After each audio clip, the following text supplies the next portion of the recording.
I knew that I was in trouble on our first road trip when Gary informed me we were leaving at dark 30 because the hours you drive at night don't count.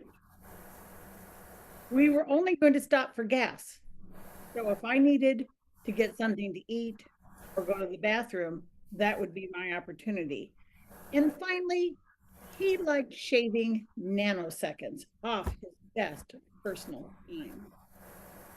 I, on the other hand, enjoyed meandering. I like to eat more than once a day, and I have no control over my bladder. Over the years, we compromised, and having children made it a little more difficult. But on the day that we were going to drive to Colorado to attend a wedding of the daughter of his best friend, I was prepared. We laid the seats down in the van, put blankets, dressed the girls in sweats, comfortable but presentable, and agreed that I would sleep in the back of the van with them.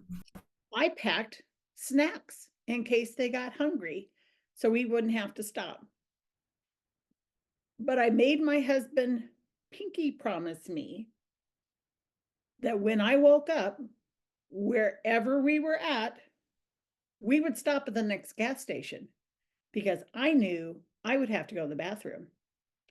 So we got in the van, took off, and dark 30, and Gary had peace and quiet. He claimed there was less traffic at night. He claimed that no one said, "Oh, what's that over there? Can we stop?" Or no one had to go to the bathroom. They weren't hungry. No one wanted to change the radio station. After hours of peace and quiet, the sun came in and was in my face. I woke up, yawned, stretched, climbed into the front passenger seat, and asked him, not are we there yet, but where are we? And he replied that we were already in western Kansas. We were almost to Colorado. I looked at my watch and realized somebody had been speeding, but I reminded him, "You got 10 minutes, babe. I am going to need to use the bathroom. Please stop at the next gas station." Oh, look, next exit, there's a gas station. And he went right by. "Gary, why didn't you stop at that gas station? I've got to go to the bathroom." And he informed me he didn't like that type of gas. This has nothing to do with gas. This has to do with me being able to hold it about 10 minutes. The next exit we came to, the gas station toilet wasn't right there. It was 5 miles down the road, and he drove by. And I'm going, "Are you nuts?" He goes, "Yeah, but it's 5 miles off the road and 5 miles back. That's 10 miles. I said, "I don't care. You either stop at the next gas station or just pull over. I'll use the ditch." Well, thankfully, the next gas station was right at the intersection. It had the gas that he liked, and so we pulled in. Not next to the building so I could get out and go to the bathroom. No, he decided that he would stop and get gas. So I got out of the car and made that mincing walk across the parking lot. You know, when you're holding it and you pray that you make it to the bathroom in time because you're not wanting to have an accident. I made it to the toilet with not a second to lose. And then I heard that he'd woken the girls and they came in and they were also using the bathroom.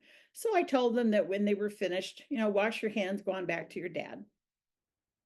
And then I realized we weren't going to stop again for maybe another 4 hours. I better make sure that I'm totally done. So when I was satisfied that I was empty, I washed my hands and I walked out of the bathroom and I walked out of the gas station, but there was no car. There was nothing on that side of the gas station. So I thought, it's early in the morning. I just got turned around. So I went back into the gas station, went out the other side, and there was no cars on that side. Well, there's only two doors. I didn't go back in. I walked and said, okay, there's no cars here. And I turned the corner. There were no cars. And I turned the corner. There were no cars. And I turned that fourth corner, and there was no purple Dodge Grand minivan. And it took me a second. He left me. Oh, a few expletives. He left me. Well, now what am I going to do?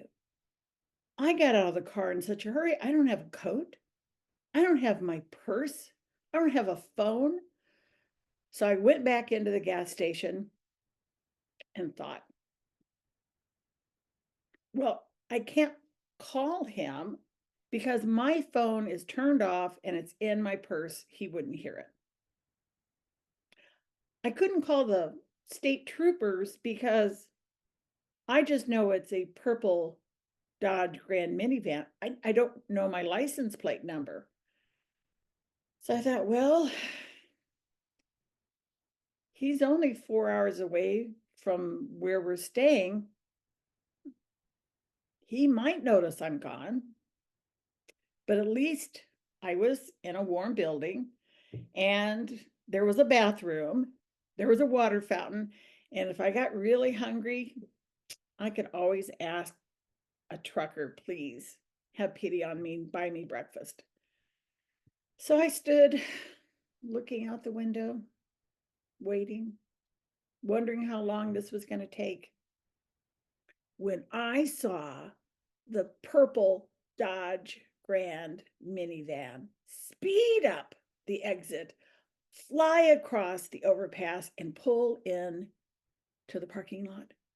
And I saw Gary's hands clasped and then just relax, little smile on his face, until I walked out of the gas station. And he knew that I knew. He left me. Oh, he jumped out of the car and was all apologetic. He started saying that it wasn't his fault. He'd asked the girls if everyone was ready to go, and they said yes, and he thought nothing of it, and he took off until a few miles down the road, Hillary said, Dad, where's Mom? Oh, she's in the back of there. No, she's not. Oh, she's on the other side of your sister. And her sister piped up, no, she's not. And he said a bad word. And then he did a bootleg turn across the median, not at a road, no, through the median. And he was speeding back to the gas station, praying, making all sorts of promises to God. If only I didn't know that he'd left me at the gas station. Well, that was his story. But he could tell from the red of my face and the laser blue in my eyes, I was ticked off.